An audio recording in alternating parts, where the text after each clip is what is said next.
Hey everybody, welcome to the show. In this episode, we're going to talk about Disney California Adventure at the Disneyland Resort. Coming up next, from the Bob Varley Studio in Orlando, Florida, this is the Diz Unplugged.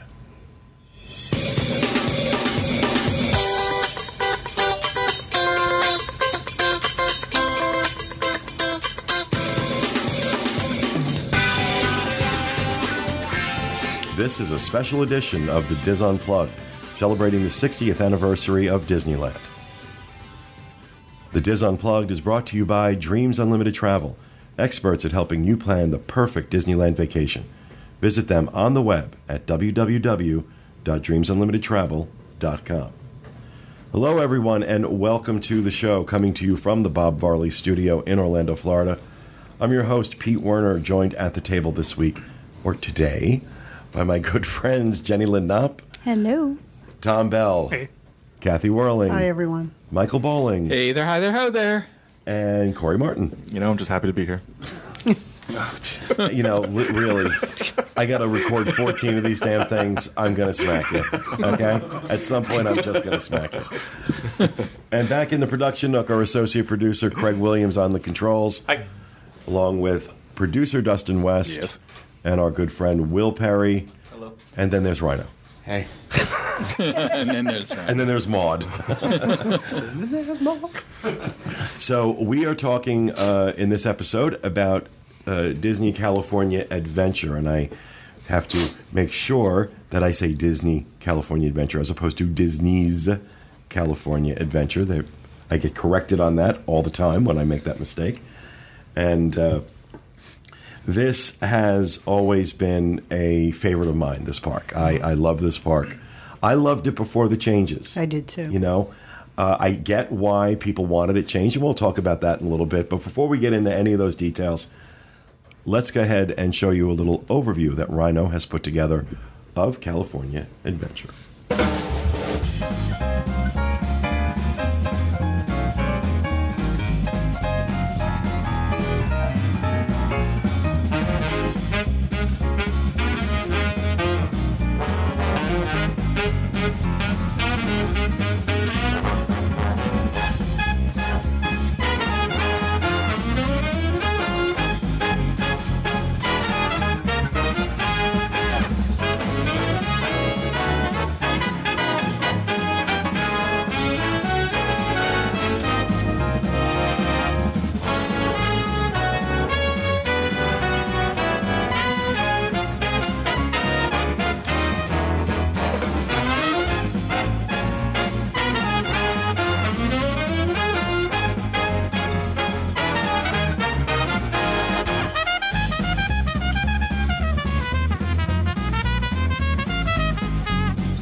Well, I was just saying to these guys, watching these videos makes me want to go back.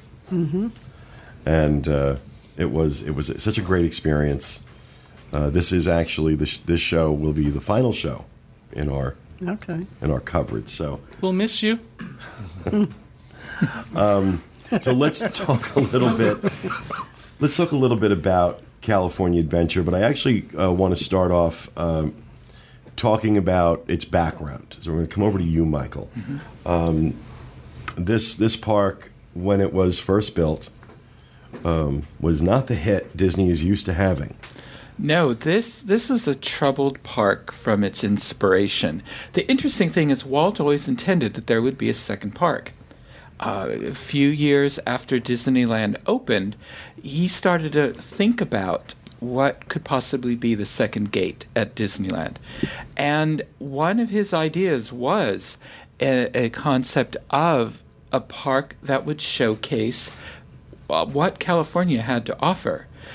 Very much like Tomorrowland showcased the wonders of science and technology, he wanted his park to showcase California. Ultimately, it fell by the wayside, the whole concept of the second park. Walt moved on to creating the City of the Future, and then passed away. So there was still that idea of a second gate. Then there was the idea later on spawned a version of Epcot for the West Coast, and that would be called Westcott. We would have a very different central, we wouldn't have Spaceship Earth. We would have a very different, enormous icon that would be gold. And we would have more of a world showcase kind of thing, but it would be 2 levels, where it would be more of the original concept for World Showcase before they came up with the different pavilions, where there'd be almost a semicircular huge building with different entryways, and along the top half would be hotels. And then also there would be also a future world with various different attractions, things like that, but very, very different from what Epcot Center opened up as. And this was the pitch they made to Anaheim and to the federal government, because they wanted subsidies in order to build a freeway off-ramp, a new one specifically for the park. They also needed to buy a lot more property, which they started to do, and widening streets and things like that. When the neighbors got wind of this, they were frightened because of what all of this is going to be. This is going to be an enormous park. They were worried about noise. They were worried about the light pollution. This park was going to be visible from a distance. And they ultimately went to court. There were multiple legal battles. There was a question about would Disney be able to pull off federal funding. And so they ultimately pulled out of the Westcott idea. Also, Epcot wasn't as financially successful as they had hoped it would be, and they had struggling. They had the MGM Studios that was sort of struggling. So all of these things were happening, and they also had the problem with Euro Disney, which we know as Disneyland Paris, was also costing way more to build than they anticipated. So there was this summit, and with Michael Eisner and Imagineers, and they came up with the idea of when people come here to California, what are all the things that they want to do? Let's put it all into this park, this California Adventure Park. And really, if you ever study the plans for what was going to be a theme park in Virginia called Disney's America, where there were going to be different lands exploring some of the different historic eras of the United States, you can see California Adventure. I mean, sections were literally lifted from Disney's America and dropped into California Adventure, and then just sort of rethemed for California, because the Disney's America plan, after very much money being poured into it, completely fell through. And so they were sort of cutting their losses by taking those elements and fitting them in to Disney California Adventure. By this time, the budget for California Adventure was cut because Euro Disney, which had opened, did not open to great success at all. And they overbuilt the hotels. They built way more detail into the park so that it was just... About $3 billion spent, I believe, was the number on Euro Disney, now Disneyland Paris. Yeah. Almost bankrupted the company. So it was a financial just, a boondoggle for them at that moment. So the budget was slashed for California Adventure. A lot of the money went into the building of the Grand Californian, went into the building of Downtown Disney because those would bring in money. But there also had to be construction going into the demolition of, money had to go into the demolition of what we talked about in the Disneyland Hotel segment. The original Disneyland Hotel also had to be torn down in order to make room for downtown Disney. So it was very visible, the budget cuts. I remember we would just listen to them in the news and all that, and on the social media was in its infancy about things that were being cut and dropped and all that. And one of the ways one of the ways they saved money, quote unquote, doing this was by taking attractions basically off the shelf. Yeah. These are pre-manufactured attractions as opposed to the ones that Imagineering designs and develops. They were taking these already developed attractions and just slapping a theme on it. Right. Paradise Pier was pretty much all off-the-shelf attractions. Or what they did is they just cloned attractions from Disney World. We got the Muppet, the Muppet Show, basically, whatever that's called, and Muppet Vision 3D, and it was not popular out here the way it was, in Florida. So they just copied. So if you'd been to Disney World, here you were seeing another park. The other thing is Disneyland, where it's filled with attractions, where you step off one attraction and you step onto the other. Here, this was more of a Disney World style park. It was built to accommodate the crowds that never showed up, but they're there now. They are there now, but it also was. It had very few attractions. There was space between the attractions, and we were not used to that out here, and so it didn't have a central icon that people could identify with. It had this giant sun that was supposed to move as the sun moved. Well, that broke fairly early on in California Adventure's history. The entryway, it wasn't a Main Street kind of promenade that we were all used to. It reminded everybody of a shopping mall with all these gaudy, loud facades. I never saw that. People didn't understand that the entrance, which was supposed to be a postcard, but of this beautiful mosaic, and people just didn't get it. So, and unfortunately the park opened in 2001, and we all know, of course, 9/11 happened then. So it opened to, they expected a lot of people lining up, and this park was going to be an overwhelming success, and it wasn't. They were stunned. And then 9/11 and the significant drop in tourism hit it, which just made it a troubled park from the beginning. Plus the locals. We were talking about this in the Disneyland episode. Why go to California Adventure when you can just go to the Sierras? I live in California. Exactly. I live in California, yeah. And that was one of the things I always noticed as a tourist, as someone who didn't live in California. I loved going around and seeing that stuff and having those experiences. But for locals who make up a big part of the audience out there, for them, they were like, I live here. Yeah. I live here. The other flaw was that they didn't offer park hoppers in those early days. So you had to choose one-day tickets if you weren't an annual pass holder, and you had to choose which park you had to go to, either California Adventure with very few attractions, or of course Disneyland, and people chose Disneyland. So eventually the financial failure of this park is what led them to say, okay, we gotta redo this, And it was a massive, massive construction project that involved completely changing the entryway. The whole entry experience into that park was changed.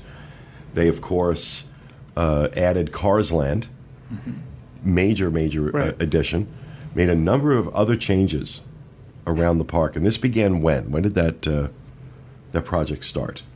Cars Land's been around about 3 years now. I mean, But the beginning of it was World of Color. yeah. The beginning Right. of pouring money into the park was World of Color, which was, what, 5-6 years ago? Yeah, it was like a 5-year plan Yeah. to completely redo that park. They tried to do Band-Aids on it.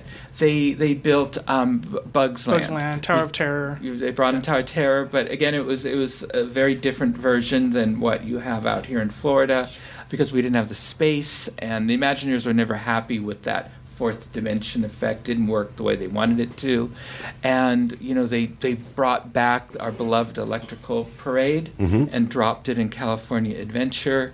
And so they tried all kinds of things. And then once Michael Eisner was gone, the company finally would admit that they made an error in judgment in constructing this park. And then they started to make the corrections. And correct it, they did. And like I said, I loved it the way it was before. I really did. I would hear people trash this park. I'm like, okay, I think it's great. Californians didn't like it. Other people that were not from California did. However, whether you liked it or didn't like it, when it was redone in the form that it is now, I don't think it's possible not to completely fall in love with it. The experience really begins with Hollywood in the era when Walt arrived in Hollywood, which would be the 1920s. Right, 1923 into the 30s. Buena Vista Street is sort of an idealized, sanitized version of the Los Angeles that Walt experienced when he first arrived in California. Well, much like Main Street, USA, is an Exactly. idealized version of Marceline, Missouri. Right. Or Fort Collins, Colorado. Okay. I hadn't heard that one. But Yeah, the Imagineer that designed Main Street based it on Fort Collins, Colorado. Really? Yeah. I always thought it was based around, Marceline? The Marceline. concept is. Yes. but the actual design is based around. If you look at some of the buildings, they're almost identical. This is why I love Michael, because he pulls these things out of nowhere. I'm like, wow, okay, I've been doing this for 20 years. I didn't know that. I love when that happens. I love when that happens. And I'm telling you, you want an experience like no other. We should really auction you off for Give Kids the World. Go around a park with Michael Bowling, and I don't care what level expert you think you are on this stuff, because look, okay, I'm pretty good. I mean, yeah, hello. You feel like a complete idiot walking around. I had no idea. Really? Oh, are you kidding? That happened. Really and truly, if you ever get a chance to go around one of these theme parks with Michael Bowling, take That it was and run with it. one of the high points of our trip. Isn't it? Getting to spend some time, and Tom too, because they both. Thanks. Okay. Because I mean, I know a lot of stuff about the parks, but to hear it from these two, The experts. yeah. Yeah, and Tom and I just have different perspectives on it. So, Tom tells a different story. You're right than and he's I do. wrong. No, it's different. So you need both of us for the There complete you go. package. Okay, so we're going to auction that off. Okay, sure. We're going to do something. Auction off. Maybe we'll do something with that. That might be. I got an idea there. All right, we'll revisit that. But anyway, Buena Vista Street is, I think, the best thing they've done. I mean, Cars Land is awesome, but Yeah, come without, on. But without Buena Vista Street, It sets the tone It for the sets whole- the tone for the whole thing. Absolutely.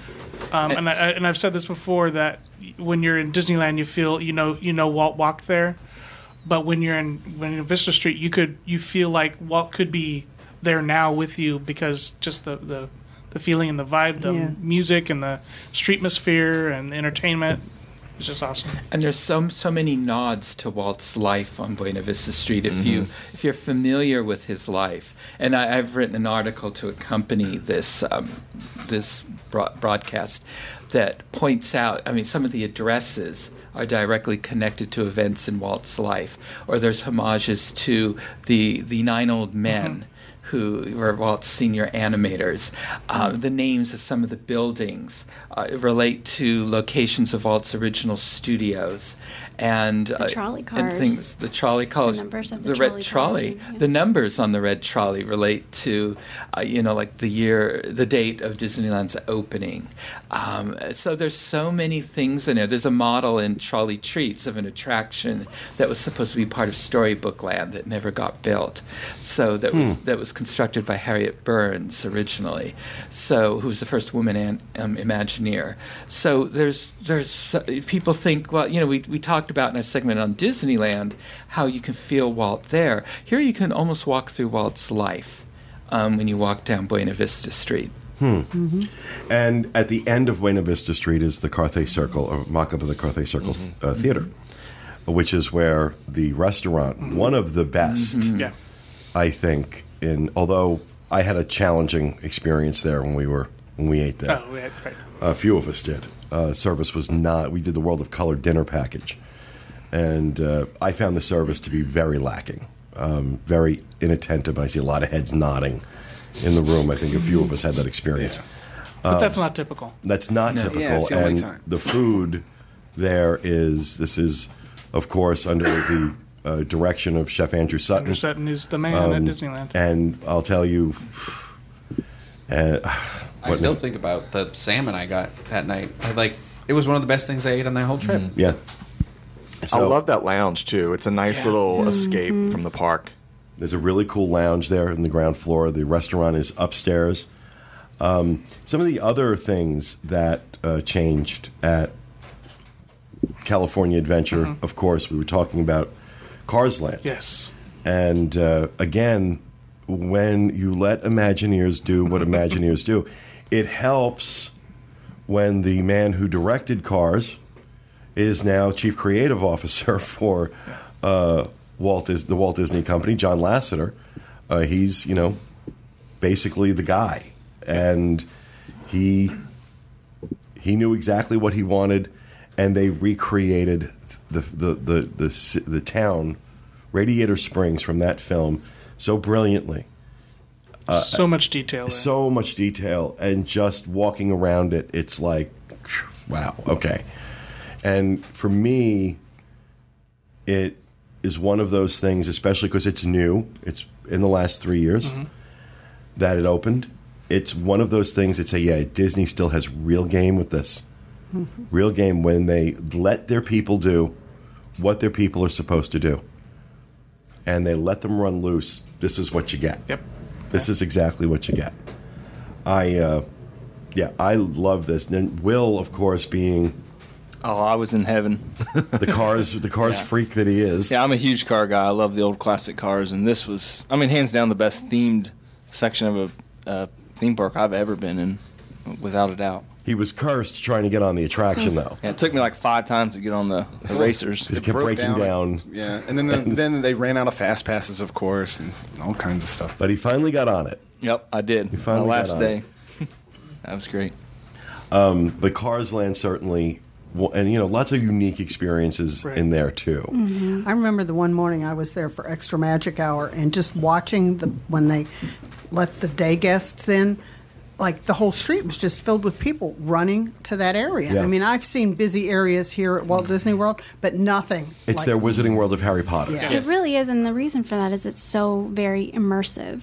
And their main attraction, Radiator Springs, honestly, well, in my opinion, the way that it tells the story of the movie far exceeds most other attractions, if not all of their Disney attractions. I don't know that I've ever been in an attraction that tells the story of, the movie that it's there for, as well as that one does. Exactly. It's spot on. I mean, the town is spot on to the movie. If you watch the movie before you go there, you'll know exactly what I'm talking It's about. definitely a must-do. You have to watch that movie. Highly recommend Yeah. that. Yeah. This is one of those areas that, you can see it during the day, but you need to go back at night. Night. It's, Yeah. it's a completely Oh, yeah. Different experience. experience. Yeah. And when they turn the lights on at dusk, just to see that area come alive, it's just amazing. Did you get People over to see gather the- just for that. Did you get to see anybody get to see the magical moment when the lights go on? Mm-hmm. Good. Okay. Why? What happens? Oh, There's lights come on. There's a ceremony. There's music. Yes. the whole thing goes on. Yeah. Okay. No, I haven't seen that yet. Well, and I think it's interesting. They're recreating a portion of the movie. That's what Yeah. they did. Oh, okay. And I think it's interesting to bring up Harry Potter because I think there's a lot that this Cars Land owes to the Wizarding World.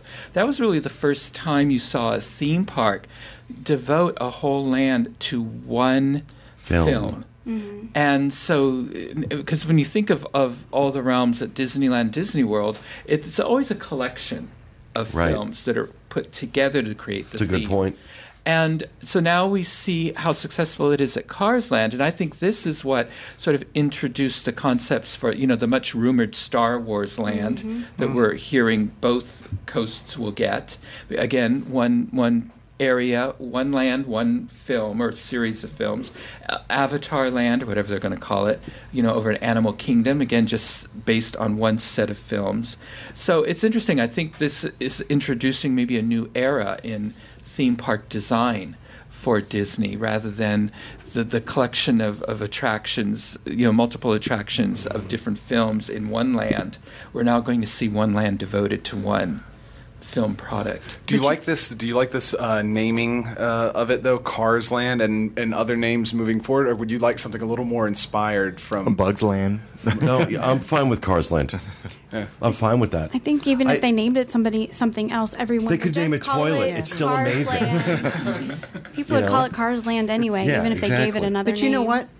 Seeing it out in California, I was excited for it to come here. I don't know that it would fit here because of the landscape and everything out in California. Is it believable to have mountains and Oh, yeah. grandeur that? We have Big Thunder Mountain. We have Splash Mountain. Yeah, we do I know, all sorts but of things with mountains. I don't know. I don't Oh, I think think it would fit would. here. I think it would. perfect I in think the back lot. I think it's easy enough to suspend disbelief. Oh, I'm sure once I walked in, Okay, I'd go, it's about talking cars, so we can suspend disbelief about whether or not there are mountains in Florida. The two entrances, too. You guys took me. You got to make sure you go into both entrances Yeah, when you go to the there's that land. one entrance across from the winery. That's like kind of the main entrance, down and then there's that 66. back entrance that On comes the in behind the Pacific Pacific Wharf. yeah. That is just breathtaking, and that's a good one to go in at night. The one behind Pacific Yeah. Wharf. Right. Yeah. But of the lands that I think they should probably think about demolishing and doing over again, or Hollywood. doing something new with, Hollywood. Yeah. That is the area that even before it just didn't talk to me. It just didn't talk to me. Tower of Terror is back there. The Animation Academy is back there. My favorite store at any Disney park right. off the page Yes. is back there. There's some great stuff. I always find something in that store that I haven't seen anywhere else. Whether it's just I happen to see it there first or what, I don't know. But it just seems like that store. I mean, there's art and there's collectibles and memorabilia. It's a great store. That they should never touch.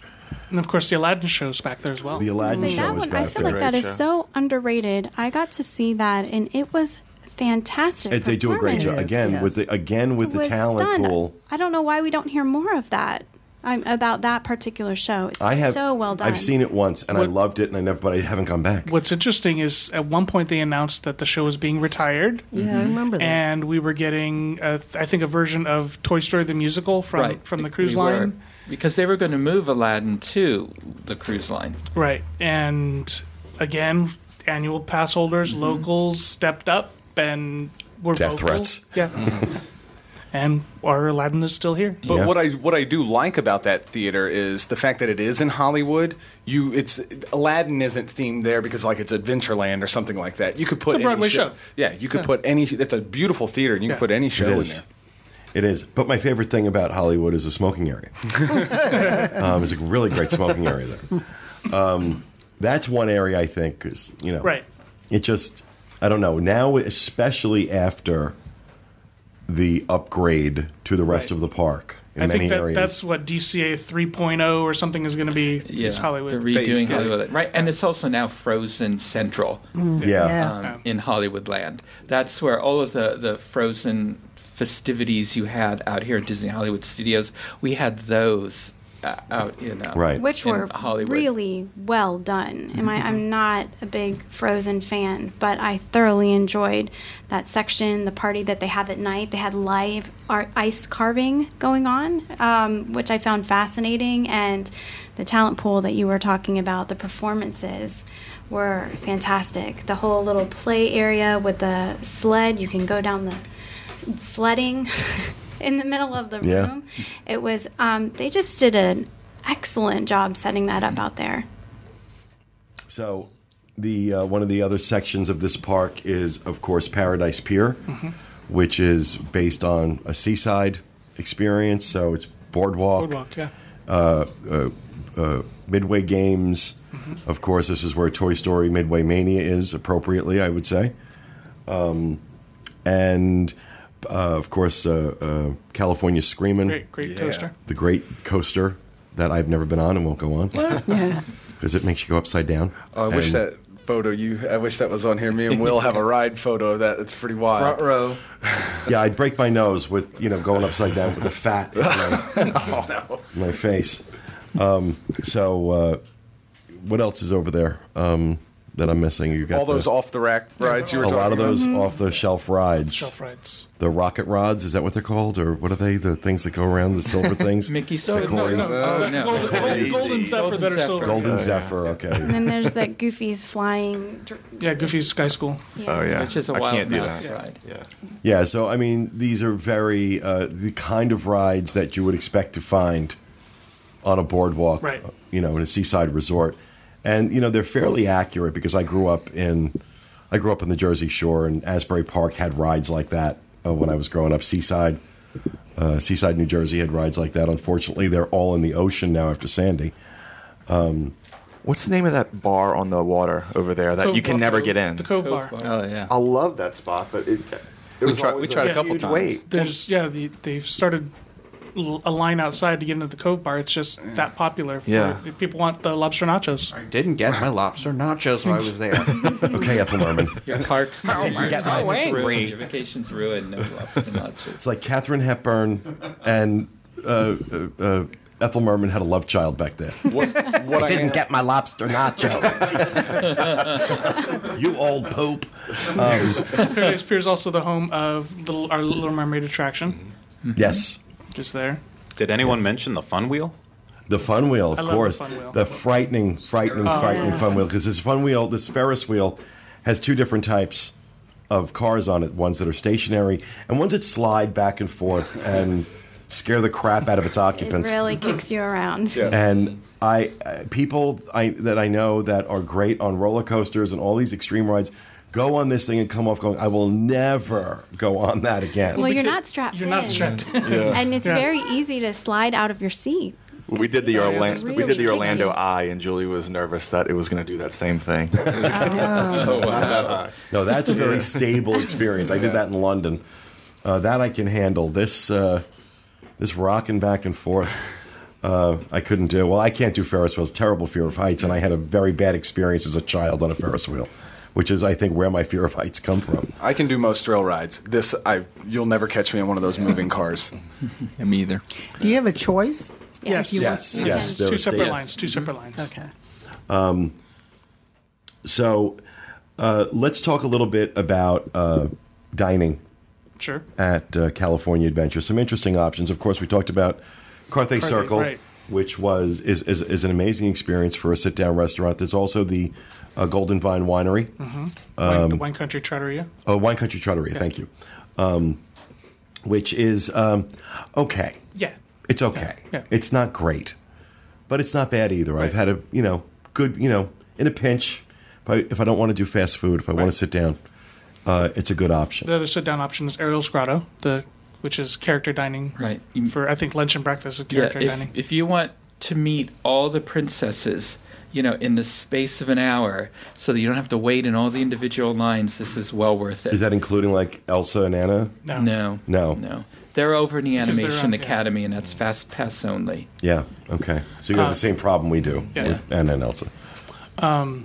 The Pacific Wharf Yeah, is, there's is like a lot one of- of like the main hub of Yeah, a lot of quick counter service. service options. There's But really good Good Yeah, counter there's- service. service. Yes. It's almost, think of your Sunshine Seasons where you have a bunch of different things in one spot. That's how Pacific Wharf is, where you have a Mexican place, the Asian bowls, and The Boudin Bakery. Bodine Yeah. Bakery, where you can get sourdough bread bowls with salads and soups in them, or fresh That's sandwiches. like my favorite place. There's to the go. beer It cart. is. Beer cart. The beer cart, the Yeah. Carl Strauss beer cart. But most importantly, did you say Ghirardelli? Yeah, I was I just did going not to say that. I did not. Ghirardelli. There's I- Ghirardelli is right there as well. That's not for lunch. That's for No, that's dessert or coffee in the morning.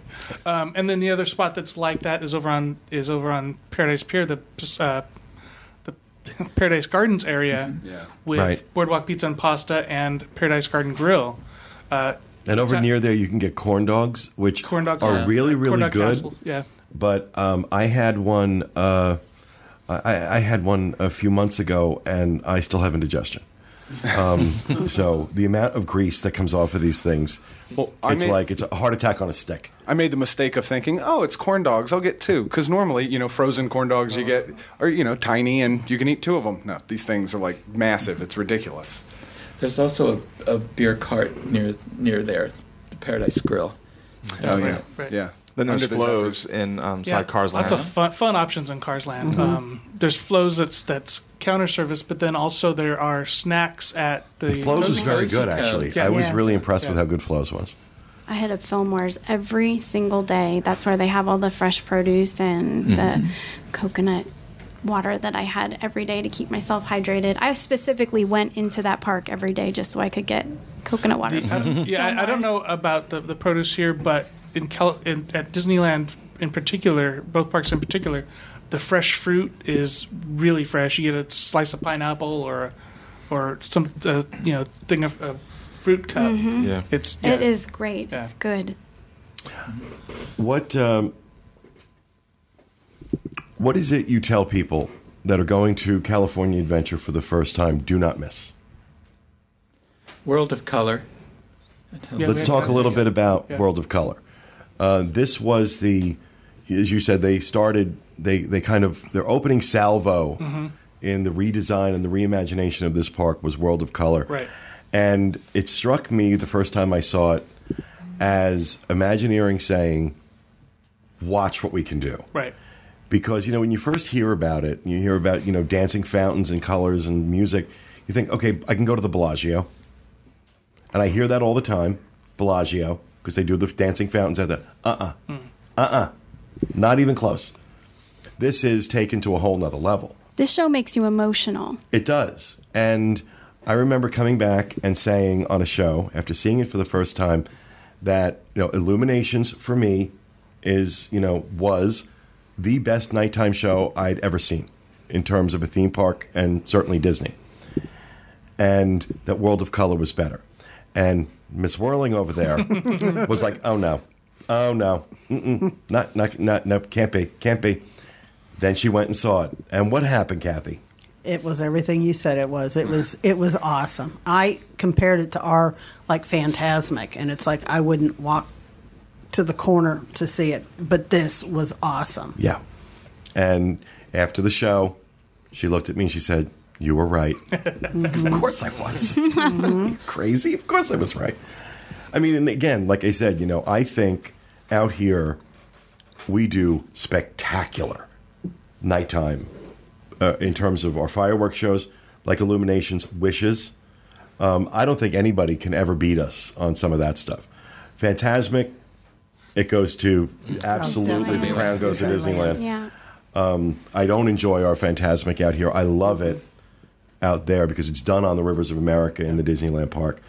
World of Color, and I highly recommend the dinner package, really and truly, because you get, you're paying the same price for your meal. You're not getting a If discount you're on going the to eat meal. at Carthay anyway, Just do the dinner package, dinner package. because you have, a priority viewing area that gives you a nice spot. that you don't have to get there 3 hours before time or get a fast pass or any of that stuff. And you get a beautiful view of the show. And it's ideal. It's absolutely ideal. And they've got that whole process down to a science. They really do. Mm-hmm. They do. So Carthay Circle, you can do the World of Color dinner package, Ariel's Grotto. Correct, and Wine Country Trattoria. And Wine Country Trattoria. Any of those three. So I highly recommend that. What else is a don't miss for people going for the first time? Let's go back to World of Color for a second. For the 60th, we are getting a new version of World of Color. That's right. We are getting World of Color Celebrate the Wonderful World of Walt Disney. So they're going to be telling a story with the water now. It's going to be hosted by Mickey Mouse and Neil Patrick Harris. And so it's going to go through basically the creation of Disneyland from starting with Mickey Mouse, so, the old Mickey Mouse cartoons. A lot of this is going to be new animation of Mickey. Then going to go into the animated features, going to tell that story, and then talk about Disneyland. The third part is talking about Disneyland and the building of Disneyland. So just bring a whole box of tissues. I was going to Yes. say, if we thought Yes, that we were exactly. emotional before, Yeah. geez. Yeah, and then they're calling the finale. They're calling Infinity and Beyond. So it's just what the future brings. So. Wow. Sounds awesome. I was at the Hilton. So many hotels lately. The Hilton, looking out. I feel your pain. Yeah, looking out at I could see bits of Paradise Pier from my hotel room, and late at night they were testing it, and you know how for those of you that have seen World of Color, they have the flamethrowers. Mm-hmm. I saw flamethrowers that I swear were 3 times as high. Really? Wow. Yeah. No, it could be that they were testing it, but they're going to pull out all the stops. They're adding new lights. I said there's some new projections on the fun wheel. I saw some new patterns on the fun wheel that I'd never seen before. So it's going to be really cool. So I definitely would recommend the dining package, because a fast pass for World of Color is going to be hard to come by now, because all the locals that have already seen it are going to want to see it again. Yeah.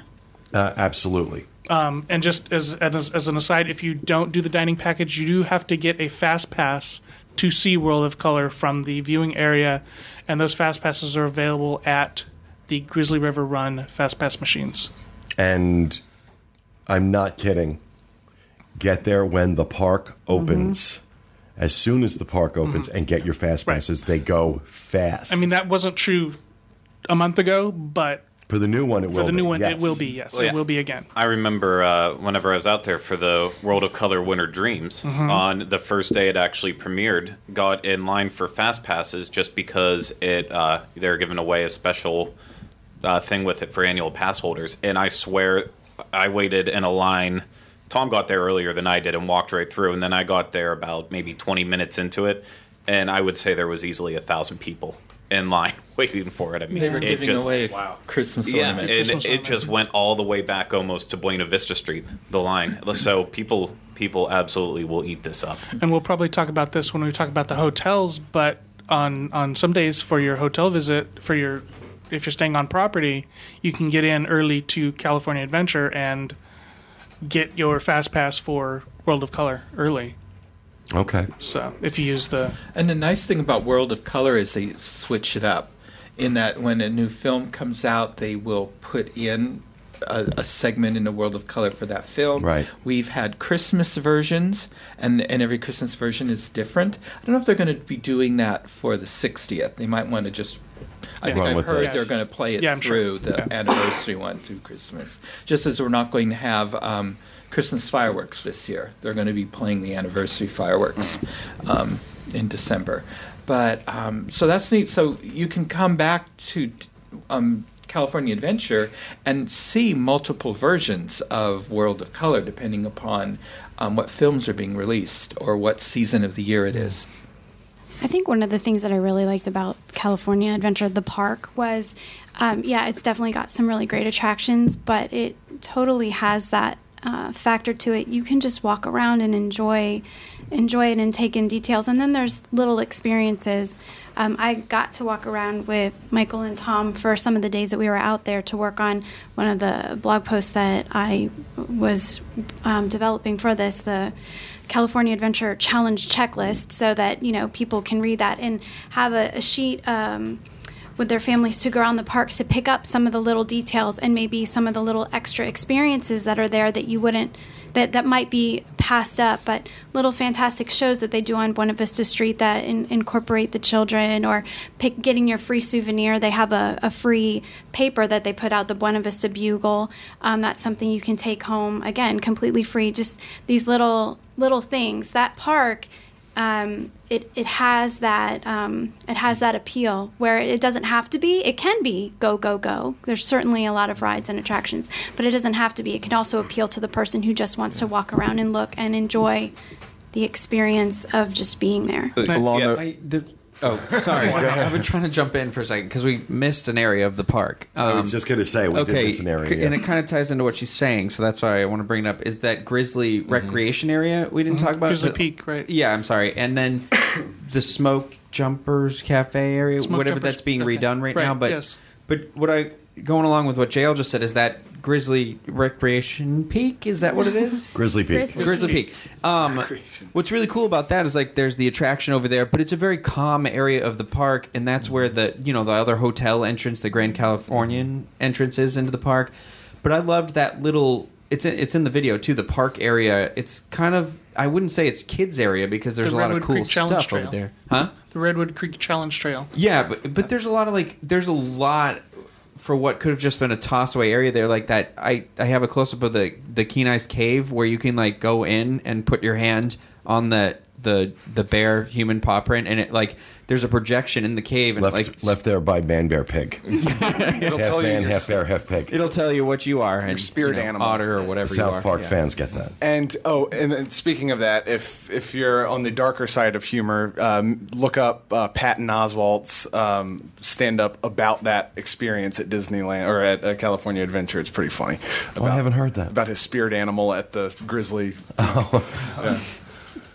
Along the same lines of what JL was saying, that you can walk around there and do, just explore. The same reason I love Epcot is because Epcot is one of those parks where I can go and just not do a single attraction. I can grab a beer and just walk around the park. Yeah. That's kind of why I love California Adventure so much, because I do the same thing. It's funny that they were thinking about Westcott for that period of time, because it essentially, even though it's a complete different theme, it is that Epcot. I think the past 2 trips now, I've only done one attraction in California Adventure, and I know the one day we were there, we were just hanging out on Paradise Pier, just chilling for probably a half an hour, just taking it all in. I mean, it's the perfect park to do that. And I think Disneyland Park has always had that, where you could just go and hang out, but now California Adventure has that as well. Right. I'm going back to what Rhino was saying about Grizzly Peak. They are last weekend, we're pre-recording.